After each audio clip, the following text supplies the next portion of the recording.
Bismillahirrahmanirrahim. Hai, Assalamualaikum warahmatullahi wabarakatuh. Welcome back to my channel Kim Zep. Okay, so hari ni saya nak jadi storyteller kisah seram anda. Ada beberapa part kisah seram yang saya dah cerita sebelum ni, but ni adalah part yang paling latest. InsyaAllah kalau korang suka apa yang saya ceritakan, korang boleh tekan button like, share and subscribe supaya saya lebih bersemangat untuk buat video. Seperti thumbnail yang ditunjukkan dan seperti caption di bawah, hari ini kita akan bercerita tentang kisah seram muazzin. Kat sini bukan ada kisah ataupun pengalaman seram tentang muazzin sahaja, but ada cerita tentang orang-orang yang dekat dengan surau. Sebelum tu, cerita ni bukan untuk bagi awak semua takut untuk pergi solat di surau atau apa pun. Cuma cerita ni adalah untuk mendedahkan bahawa mereka itu ada seperti mana yang ada di dalam Al-Quran. Okey, sebelum kita mulakan cerita kita, marilah kita baca bismillah bersama-sama. Bismillahirrahmanirrahim. Cerita yang pertama. Okey, cerita yang pertama diceritakan oleh saudara Hakim. Okey, nama dah sama dengan saya. Okey, dia ni adalah seorang Bilal di sebuah kampung. Okey, dia adalah seorang Bilal di sebuah kampung. And then dia ni kira Bilal muda lah dekat situ. And macam biasa, Bilal ni pagi-pagi akan tarhim and baca-baca doa, baca surah, selawat dekat surau. Okay, kadang-kadang kalau kita dekat rumah, kita akan dengar lah dengar Bilal tarhim pagi-pagi. Okay, nak dijadikan cerita, dekat keliling kampung Bilal ni tak ada surau lain tau. Dia just ada satu surau tu je dekat kampung dia ni, and dia Bilal lah kat situ. Okay, jadi kalau pagi-pagi tu tarhim daripada kampung sebelah-sebelah tu memang tak ada dengar apa. But one day, dia ni dekat rumah and tengah tidur, dia terdengar bunyi tarhim. Suara orang sedang tarhim. Okay, and dia bangun. Dia macam menganggap, oh, ada orang lain ke yang tarhim dekat sini. Tapi setahu dia, dia adalah satu-satunya Bilal dekat situ and tak ada orang lain. And bila dia dah dengar tarhim macam tu, dia jadi kelam kabut lah. Sebab dia rasa mungkin dia dah lambat. But bila dia dah kelam kabut, dia dah mandi, dia dah apa, dia tengok jam pada waktu tu baru pukul 4.40. Okay, belum masuk pukul 5 lagi pun. Bila dia dah bangun tu, dia pergi je lah. Bila dia pergi dekat surau tu, dia tengok surau tu gelap. Tak ada orang lagi dekat surau tu. Okay, so siapa yang tarhim tadi? And bukan sampai situ saja cerita ni. Dia ni, Bilal ni, dia pada jemaah yang datang solat berjemaah subuh tu, lepas subuh tu, ada tak pagi tadi dengar suara orang tarhim? And orang kampung dekat situ cakap mereka tak dengar apa-apa suara tarhim selain Bilal tu. Allahu Akbar. Maksudnya Bilal tu sahaja yang mendengar suara tarhim tersebut. So ceritanya adalah cerita yang simple, but kalau berlaku pada kita, kita akan agak pisang lah dengan benda tu. Tapi mungkin suara tu adalah untuk mengingatkan Bilal tersebut supaya tarhim waktu dah dekat, macam tu lah. Mungkin lah. Okay, so kita move up ke cerita yang kedua. Cerita yang kedua adalah daripada Bilal yang sama, tetapi perkara ni berlaku pada imam. Okey, imam dekat surau tersebut. So pada satu hari, imam ni dia datang awal. Dia datang awal sebelum Bilal, tak silap.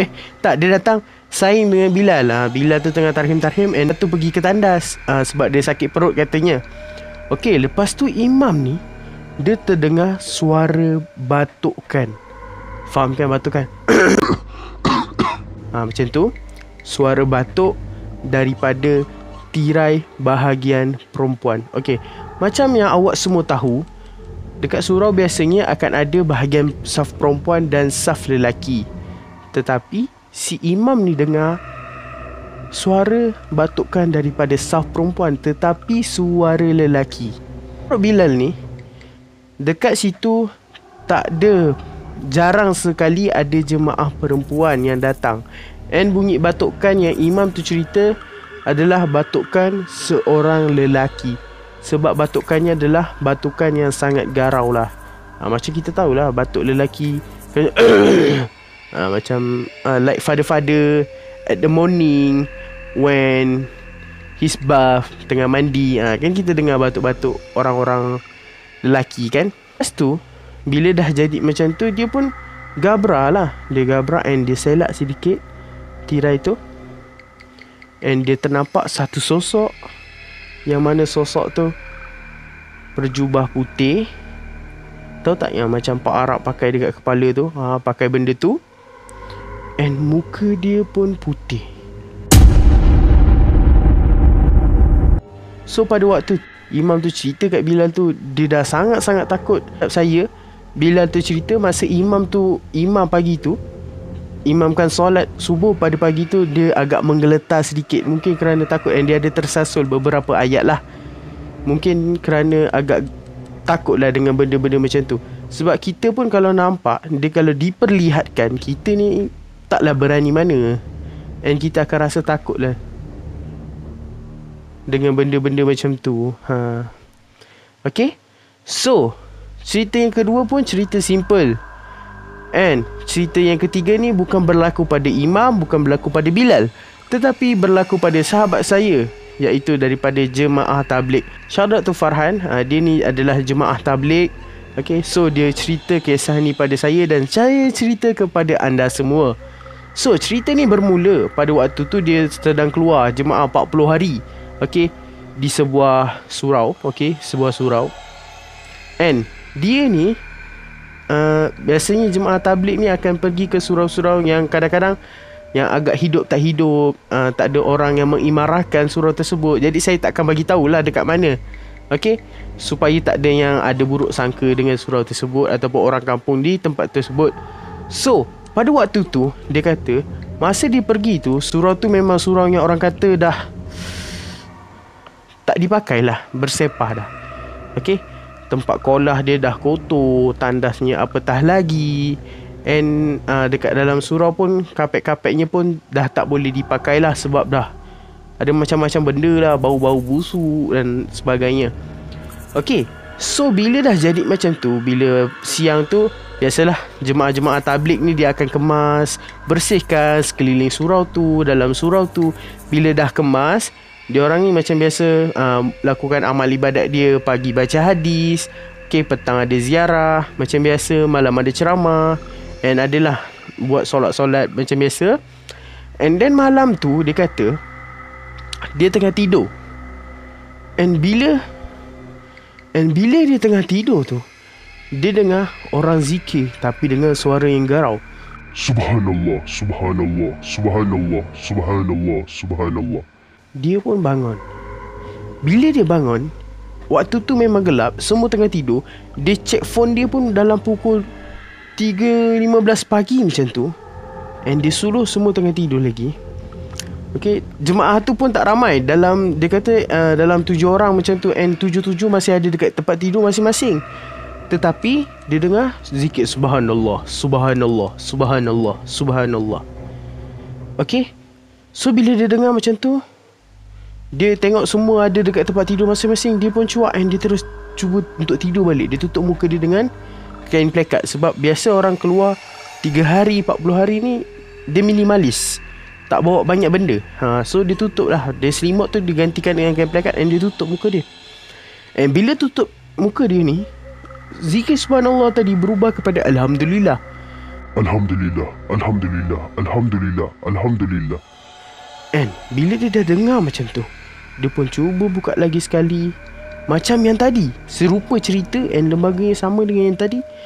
Seorang baju jubah warna putih tengah duduk di tempat imam, bersila dan menghadap ke arah kiblat.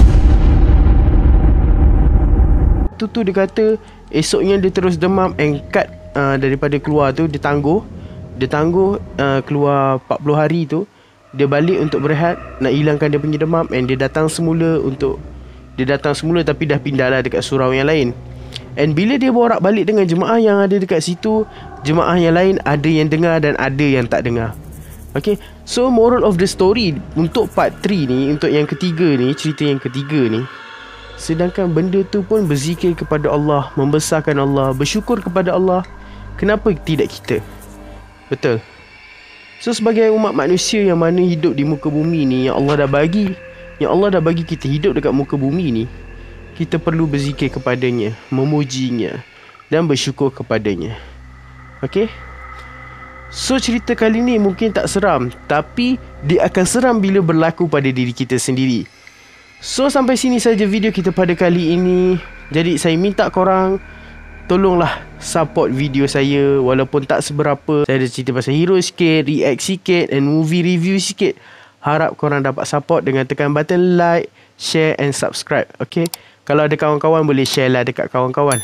So sebelum saya tamatkan video, saya nak shout out sikit kepada abang saya, iaitu Abang Tengku Izu, yang mana dia ni ada buat satu bisnes OE project, yang mana dia ni menjual merchandise ataupun baju original. Ni akan ada One Piece, Dragon Ball. So kamu boleh check out dia punya FB, TikTok, and kalau berminat untuk beli, boleh belilah. Okay, so sampai sini saja video kita pada kali ini. Assalamualaikum. Janeh.